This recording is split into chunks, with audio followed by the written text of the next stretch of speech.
Hello, everyone, and welcome to the second episode of my channel. Right. Now, another area that I noticed that a lot of Indians face difficulty is with prepositions. And prepositions are prepositioned. I mean, you cannot change them around or deal with them as per your fancy. So, in this episode, we will look at prepositions in general. So, now, what exactly is a preposition? It can be a word or it can be also a group of words. And prepositions are used before a noun, pronoun, or a noun phrase to show direction, time, place, location, spatial relationships, or to introduce an object.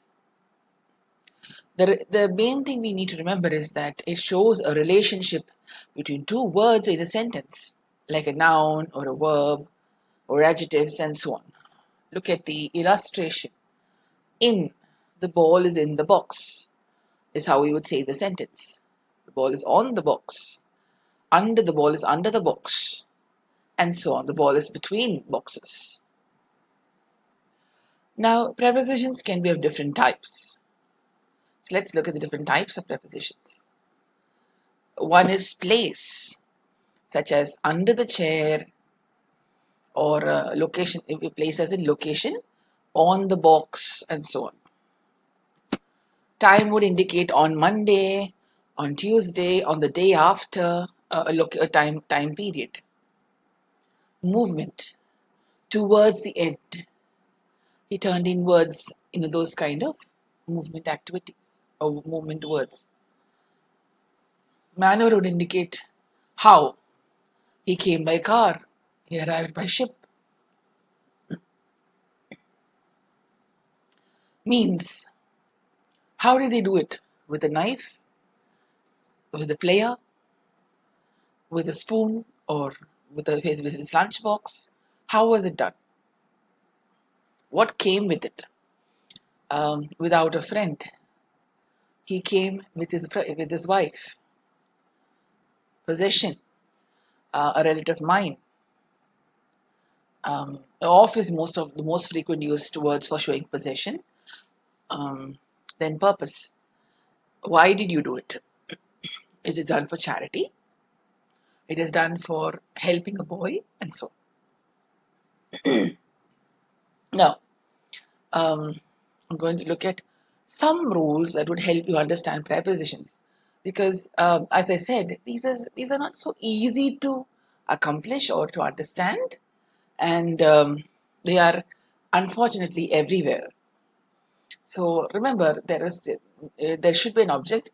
Today, it may not be always, considering the way language has developed, a preposition may not always require an object, but generally it's supposed to have an object. They are in class, and today we could even say they are in and get away with it.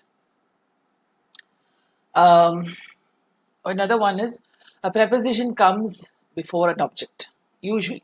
Okay. Dad went to work. Tom is with Jane. So there is something coming after the preposition. And very often a pronoun is there after the preposition. But if it is a pronoun is there, it should be an object form. As in, it should be like an object. We know subject, object, right? So object form. And pronoun is a word in place of a noun. So that's between them. Is the replace here the pronoun is them. Them could stand for Jim and John. Okay, so that's between Jim and John. That's between them. And here the preposition becomes the preposition is between. Between is the preposition between, or coming in front of pronoun them. Okay. I met with his teacher. With is the preposition, and his is the pronoun there. Okay. So the preposition should be there in front of the pronoun. Now, this is where it's going to get a slightly a few more rules, not too many, just a few more. Prepositions that we always use are most likely to be one word. So there are two or three word phrases like you can see below. According to, in spite of, but for. You can see two or three words coming in there.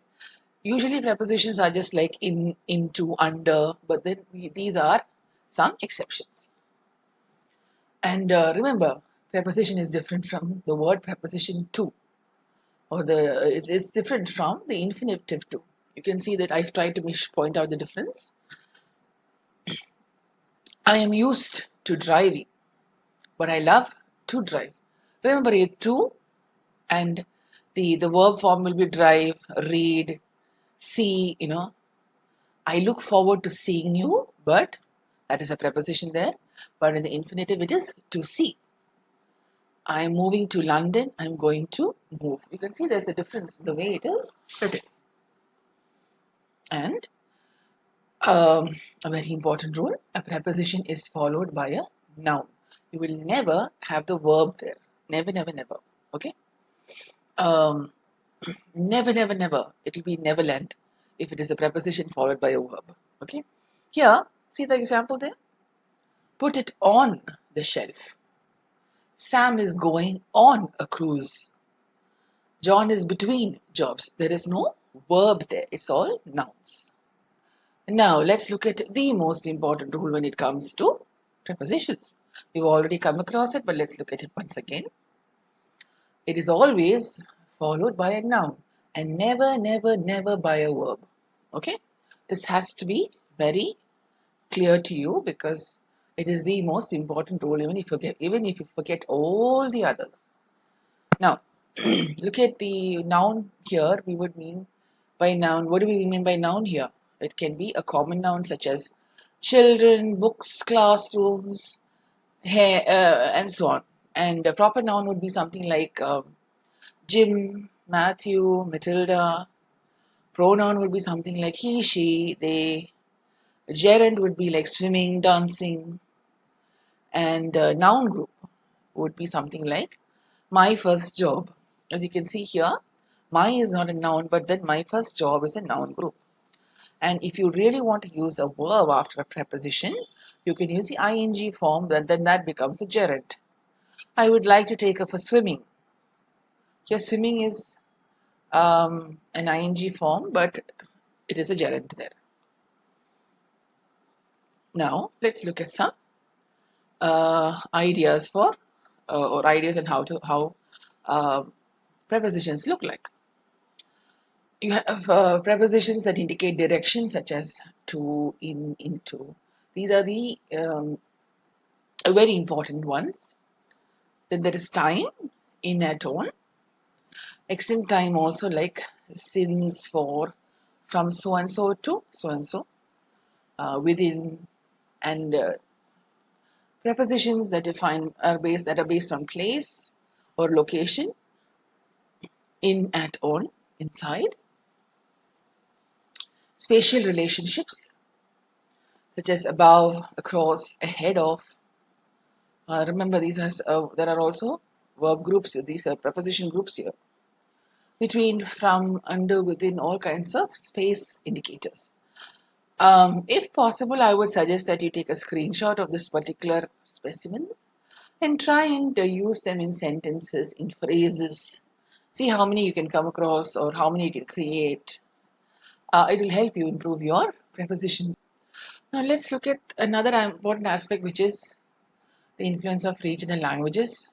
We all speak one or the other regional language, so it becomes our primary language, and English becomes our secondary language.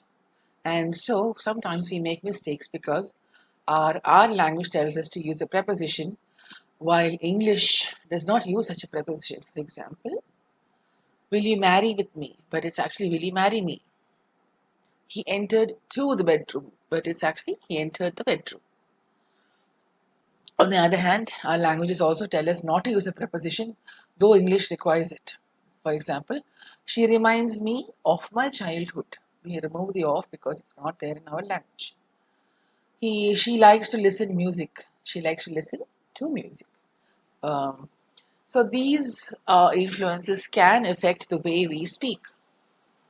So the ultimate or the best way to learn English, to learn your prepositions is simply read, listen, study about it. It's just practice, practice, practice, nothing more. Practice makes perfect, they say. So I guess prepositions are learned by practice too. Because the rules are limited, prepositions are innumerous, and phrases with prepositions are much, much more than we can imagine. And so just practice alone will help. And with that, we come to the end of episode 2. Thank you and continue to watch Right Right.